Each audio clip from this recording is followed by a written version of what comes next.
Bonjour à toutes et à tous. Je vous propose aujourd'hui un test du logiciel Biblia Universalis 3. J'avais fait une vidéo précédemment sur les ressources gratuites disponibles sur Internet et même en soft offline. Et j'avais évoqué Biblia Universalis 3, donc, dont le site existe toujours gratuitement sur Internet, mais maintenant qui est sorti sous forme de logiciel téléchargeable. Donc, je ne vais pas rebrosser complètement l'histoire. Donc, alors, Biblia Universalis, Biblia Universalis 2, La Revanche, et Biblia Universalis 3, L'œil du tigre. Plus sérieusement, c'est un logiciel qui a été développé pendant 10 ans, pour parler de la version précédente, diffusé par l'Association biblique d'Alsace.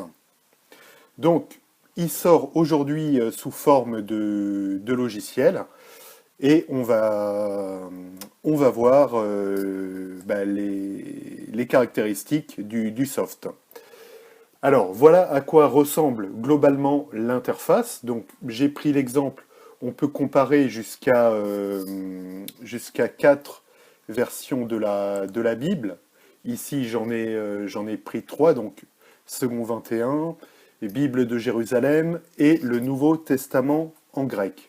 Donc, l'interface est très claire, assez moderne et beaucoup plus moderne que la version précédente et beaucoup plus moderne aussi que Bible Online dont j'avais parlé. Au niveau des Bibles disponibles, alors comme vous pouvez voir, il y a un grand choix de Bibles, c'est très orienté francophone. De toute façon, c'est un logiciel à destination surtout des francophones. On a on a bien la Bible hébraïque, qui est donc ici le texte massorétique, la Septante, le Nouveau Testament grec, qui pour ici c'est la version Nestlé Aland qui a été choisie. On a même la Vulgate en latin, la King James, et ensuite toutes les Bibles françaises, jusqu'à des Bibles modernes qui datent des années 2000, dont la Tob, le Nouveau Testament, la Bonne Semence, et la toute récente. Elle va avoir 10 ans, mais il n'y a pas non plus des Bibles qui s'éditent tous les matins. La Ségon 21. Alors, au niveau des interactions qu'on peut avoir sur les versets, donc, quand on clique sur le numéro des versets, on a un menu comme ça qui arrive où on a plusieurs choix possibles. Donc des copies dans un presse-papier, comme vous pouvez voir, vous pouvez mettre une note personnelle, et on a accès à différents commentaires. Donc il y a les commentaires de la Bible annotée, l'encyclopédie des difficultés bibliques et les commentaires de Matthew Henry. Donc l'encyclopédie des difficultés bibliques, c'est un livre qui existe sous forme physique, écrit par, je crois, Alfred Cohen, et qui est vraiment très bon. Donc, vous cliquez où vous voulez, et par exemple, ici, j'ai cliqué sur le premier verset, j'ai choisi de voir le commentaire correspondant de l'encyclopédie des difficultés bibliques, et voilà, comme vous pouvez voir, ça vous donne, donc c'est sur le premier verset, hein, Paul appelé à être apôtre du Christ Jésus par la volonté de Dieu, et Sosthène le frère. Donc ici, ça nous donne quelques informations et quelques interprétations sur qui est ce frère Sosthène. Donc on voit qu'il y a deux avis différents ici que relève le commentaire. Donc commentaire très qualitatif. Pour d'autres passages, donc il porte bien son nom, hein, c'est l'encyclopédie des difficultés bibliques, à savoir que pour des versets qui peuvent être controversés, pour, je ne sais pas, des versets qui peuvent qui peuvent avoir des interprétations un peu compliquées, vous avez ici une interprétation, et qui n'est pas qu'une interprétation, qui donne aussi des avis, divers avis de théologiens.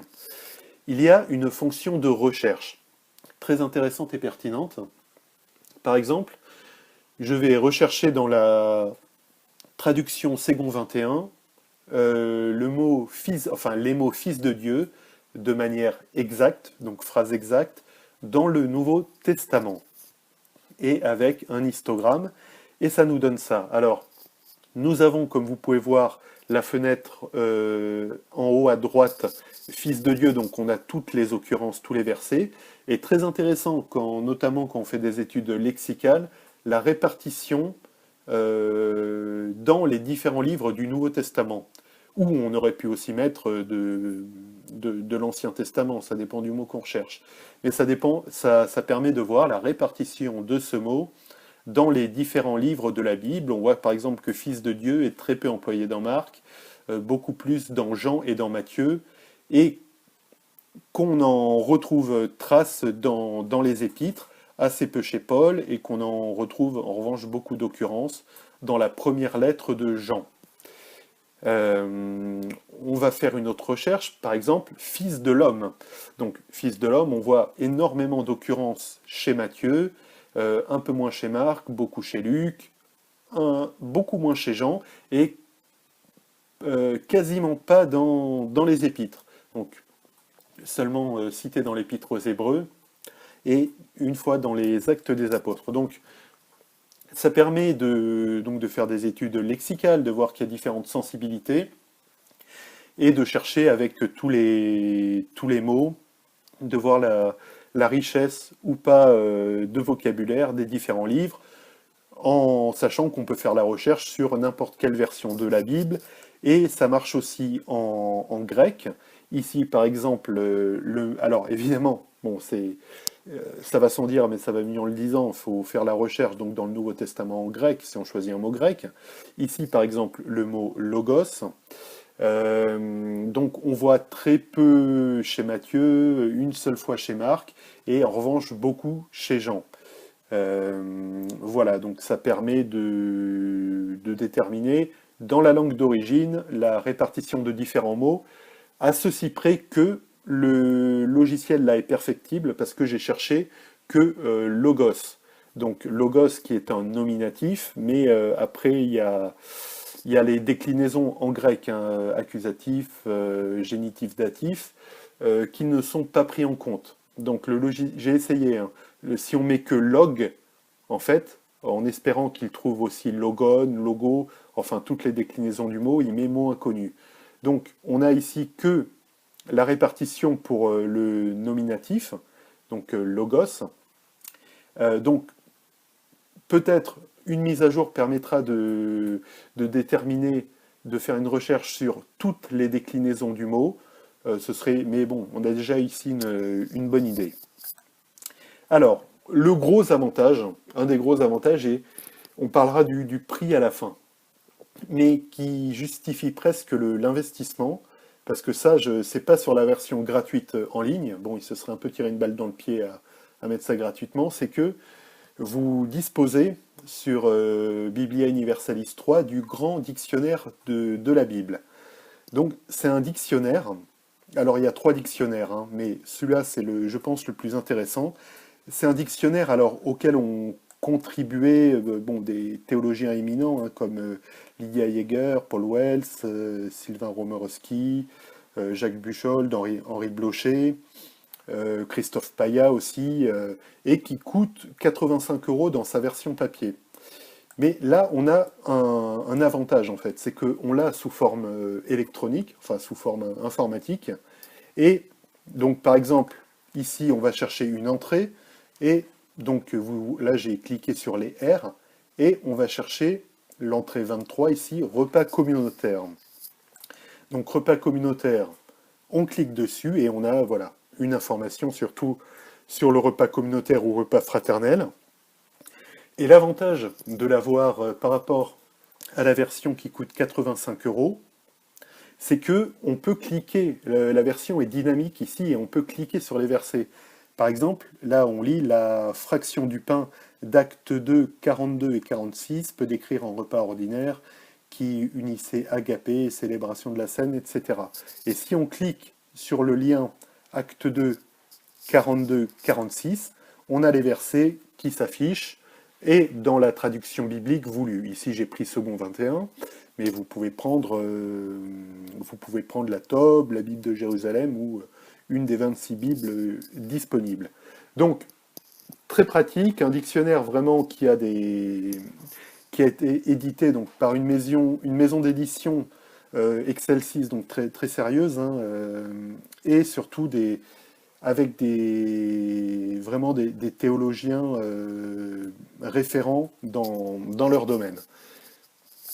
Donc, ensuite, plus rapidement, voir les autres fonctions. Donc, bon, tous les formats possibles et imaginables pour afficher une Bible, hein, une référence, un passage, la Bible par verset, par chapitre, etc. Comme on a vu comparer 2, 3 ou 4 versions de la Bible, on peut aussi afficher en parallèle le texte biblique et un commentaire, ou le texte biblique et 2 commentaires. On peut aussi, il y a un petit onglet, là vous voyez vers le haut, à droite de Nouveau Testament en grec, vous pouvez cliquer une note. Donc ça vous donnera les notes intrinsèques à chaque version de la Bible. Donc vous savez, chaque Bible est annotée. Et par exemple, pour la Bible Ségon 21, vous aurez les notes de référence de la Bible Ségon 21. Pour la Bible de Jérusalem, vous aurez les notes propres à la Bible de Jérusalem, etc. Il y a encore quelques outils. Alors, bien sûr, la recherche dans la Bible, ça j'ai montré ça tout à l'heure. J'ai montré ça un peu avant avec l'exemple du Fils de Dieu, Fils de l'homme, et du Logos en grec. On a bien sûr les concordances, sommaire des titres, etc. Et ensuite, bon, quelques outils qui peuvent être un peu moins utiles. Bon, la Bible en un an, ça permet d'avoir un cadre de lecture si vous voulez lire la Bible en un an. Une promesse biblique, bon, ça vous affiche, c'est un peu gadget, ça vous affiche un petit verset à méditer. Je dirais que dans ces trois, la Bible en un an, une promesse biblique et Trésor de foi de Spurgeon, c'est Trésor de foi de Spurgeon qui est le plus intéressant. Tous les jours, ça vous affiche une méditation sur un verset. Donc ici, on clique dessus. Alors j'enregistre, on est le 15 novembre, donc ça me donne une méditation pour le 15 novembre. Et Charles Spurgeon, alors c'est un théologien du 19e siècle, baptiste calviniste et puritain. Donc, qui a fait vraiment de très beaux commentaires bibliques et qui peuvent vraiment être source d'inspiration, en tout cas de méditation. Donc, aujourd'hui, donc c'est Philippiens 4, 19.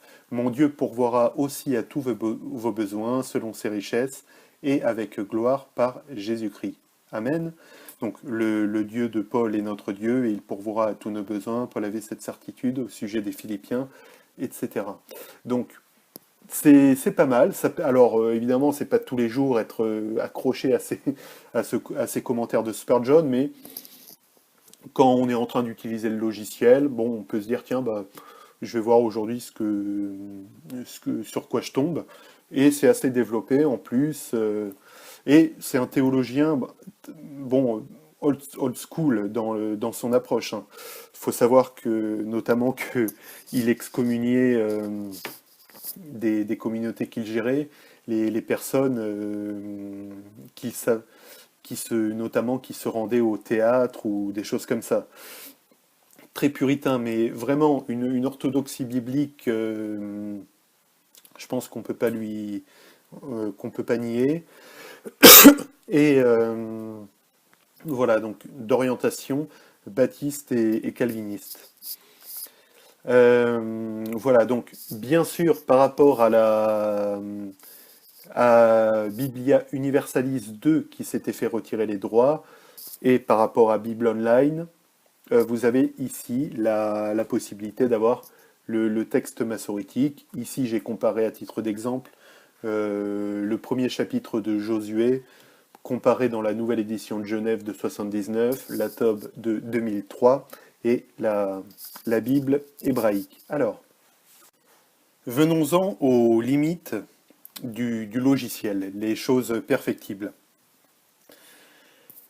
Ce qui peut, par rapport à, par exemple, même à Bible Online, être amélioré, c'est que là, on n'a pas directement de dictionnaire grec-français et hébreu-français. Bible Online, vous pouvez avoir la correspondance du dictionnaire Strong pour chaque mot, et sur votre texte grec ou hébreu par exemple, vous cliquez sur le mot et ça vous donne son analyse lexicale. Ici, on n'a pas ça. Alors, on peut s'en sortir encore c'est un peu plus facile pour le grec. Donc en prenant le mot, en faisant la recherche lexicale, comme je l'ai fait tout à l'heure par exemple pour logos, mais on peut le faire pour un autre mot, en voyant dans quel type de phrase est employé ce mot, et en déduisant comment dire, la définition du mot, mais c'est pas très pratique. Donc, euh, peut-être une amélioration serait d'avoir vraiment sur le texte lui-même, en passant la souris sur le mot, alors par surbrillance ou avec un clic possible, avec ouverture d'une nouvelle fenêtre, la traduction de ce mot en français, et son analyse lexicale, ce serait vraiment un gros plus. Surtout que, bon, alors je dis le dictionnaire Strong ou un autre, mais les Strong sont, je crois, libres de droit. Donc la difficulté ne serait pas légale, mais uniquement technique. Ce qui peut représenter un gros boulot, hein. Parfois on râle en disant pourquoi ils n'ont pas incrémenté ça et ça dans le soft. J'ai conscience que c'est un très gros boulot. Et il y a déjà eu un très gros boulot sur ce soft Biblia Universalis 3. Donc ça, c'est vraiment une piste d'amélioration. Et la deuxième, bon, c'est pas vraiment une piste d'amélioration, ça va se régler. Alors, le logiciel en lui-même tourne comme une horloge, pas aucun lag, aucun souci. En revanche, il y a certaines choses qui ne s'affichent pas, comme notamment il y a des cartes bibliques, donc de la région concernée à certains moments de l'histoire, et elles ne s'affichent pas. Enfin, alors, est-ce que c'est... Bon, j'ai pas raté l'installation, pourtant c'est un exécutable direct, mais en tout cas, elle ne s'affichait pas. Donc, c'est un petit bug, hein, ça se réglera. Voilà. Alors, on en vient maintenant au verdict. Alors, j'achète pas, et pour qui en fait, ce logiciel? Je mettrai le lien où vous pouvez vous procurer le logiciel en description de cette vidéo. Le logiciel est à 50 euros, avec une réduction de 50% pour les étudiants et pour ceux qui possèdent déjà Biblia Universalis 2. Donc ça va vous coûter 50 ou 25 euros. Le prix pour la prestation, franchement, est tout à fait raisonnable. Et il y a un gros élément, alors j'ai passé un peu de temps dessus, j'y reviens maintenant, c'est le grand dictionnaire biblique, qui qui vaut dans le commerce 85 euros. Là, vous l'avez fourni, et en plus dynamique, à savoir que dans ce grand dictionnaire biblique, vous pouvez cliquer sur les versets et les avoir dans la traduction que vous voulez. Donc ça, c'est un gros plus. Maintenant, attention, il ne faut pas s'attendre à quelque chose comme BibleWork, Logos ou que sais-je. Là, vous avez pour le texte hébreu, bah, vous avez l'hébreu, le texte massorétique. Pour le texte grec, vous avez l'Ancien Testament, la Septante, et pour le Nouveau Testament, le texte grec du Nestlé Aland. Évidemment, sur un logiciel comme BibleWork, vous aurez accès précisément au Codex Sinaiticus, Vaticanus, à différents parchemins, etc. Là, vous n'aurez pas cette recherche étendue. Toutefois, il faut se poser la question, est-ce qu'on en a tout le temps besoin? Sachant que, bon, moi, à titre personnel, le Codex Sinaiticus, je l'ai trouvé gratuitement en ligne. Alors, l'interlinéaire n'est pas en français, mais en anglais, mais ça va, ça marche. Ça marche très bien, je m'en suis même servi pour faire une vidéo sur la consommation du porc. Mais voilà, on n'en a pas non plus tout le temps besoin. Et celles et ceux qui sont étudiants en théologie, leurs facultés ont la plupart du temps, enfin en tout cas c'est le cas à Vaux-sur-Seine, un accès à BibleWork à la bibliothèque. Donc pour les points ponctuels où on aurait besoin d'aller rechercher, non pas dans le texte grec en général, par exemple compilé par Nestlé Aland, mais spécifiquement dans un codex précis, ponctuellement vous pouvez le faire ailleurs. Donc Pour ces raisons, le prix semble vraiment 50 euros ou 25 si vous êtes étudiant et que vous avez déjà l'ancienne version, avec fourni de manière dynamique le grand dictionnaire de la Bible. L'investissement est tout à fait raisonnable. De toute façon, c'est un shareware, donc téléchargez-le, c'est gratuit. Vous pouvez le tester 30 jours et voir si ça vous convient. Sachant que les mises à jour seront gratuites et c'est ce que nous dit l'éditeur. Il sera petit à petit agrémenté d'autres comment dire d'autres notes, d'autres dictionnaires, etc. Donc bah, bravo à il y a son nom, c'est Monsieur Laurent Soufflet qui a réalisé ce logiciel. Très beau travail, perfectible en certains points comme je l'ai dit, mais qui est vraiment d'un très bon compromis pour une étude sérieuse. Et je dirais qu'il pourrait vraiment convenir à une personne, alors bon, qui commence soit à titre personnel, parce qu'elle se sent vraiment appelée à étudier les Écritures, vraiment voilà, qu'elle se sent appelée à ça, et qui hésite, devant la masse de choses, peut-être à acquérir des gros dictionnaires bibliques, des sommes de théologie, des différentes traductions, des interlinéaires, qui peuvent coûter une blinde en version papier, ben là, pour 50 euros, il y a vraiment tout en un, avec le grec, pour le grec dans sa version, donc Nestlé Aland, l'hébreu dans texte massorétique, un très très bon dictionnaire, j'insiste encore là-dessus, le grand dictionnaire de la Bible, et deux autres dictionnaires donc. Et voilà, pour ce cas, c'est vraiment un très bon point. Voilà.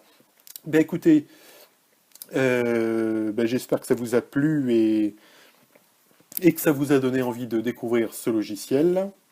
Je vous dis à la prochaine. Portez-vous bien. Ciao.